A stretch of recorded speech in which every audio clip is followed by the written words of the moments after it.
ముందుగా అందరికీ మాతృ దినోత్సవం శుభాకాంక్షలు. తల్లి అనేది కేవలం ఒక పదం కాదు, జీవితంలో ఒక గొప్ప అనుభూతి.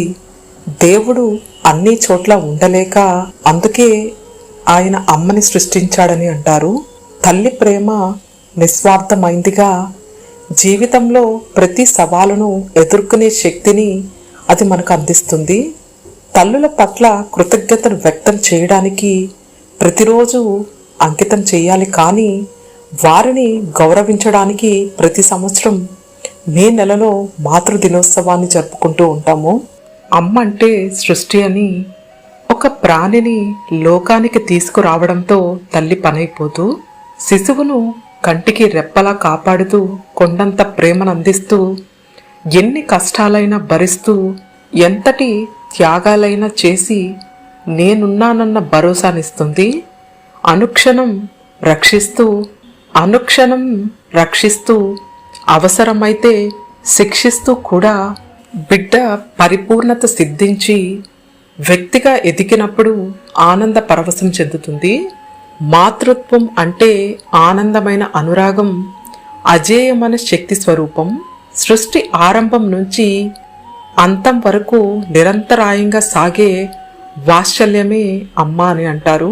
సృష్టికి మూలమైన ప్రకృతి స్వరూపినిగా, బిడ్డల భవితను తీర్చిదిద్దే శిల్పగా, సమాజానికి దిశానిర్దేశం చేసే మార్గదర్శిగా తల్లి పోషించే పాత్ర అద్వితీయం. మానవ పరిణామ క్రమం ఎన్ని మార్పులు చెందినప్పటికీ మాతృత్వ ఔన్నత్యంలో మార్పు ఉండదు. బిడ్డల్ని తీర్చిదిద్దడంలో బాధ్యతల్ని నిర్వహించే వారందరినీ మాతృస్వరూపంగానే భావించింది మన సాంప్రదాయం. జన్మనిచ్చిన కన్నతల్లి జ్ఞాన దీపాన్ని వెలిగించే గురుపత్ని, ఆధ్యాత్మిక దారి చూపే బ్రాహ్మణ పత్ని, రాజ్యానికి చల్లని నీడనిచ్చే రాజపత్ని, క్షీరామృతాన్ని పంచే గోమాత, అక్కున చేర్చుకునే పెంపుడు తల్లి, సదా మన భారాన్ని మోసే భూమాత. ఈ 7 తల్లులు జీవన గమనాన్ని రసమయం చేస్తారు. జీవితంలో ప్రతి క్షణం, సృష్టిలోని ప్రతి క్షణం మాతృభావనపై ఆధారపడి నడుస్తూ ఉంటుంది.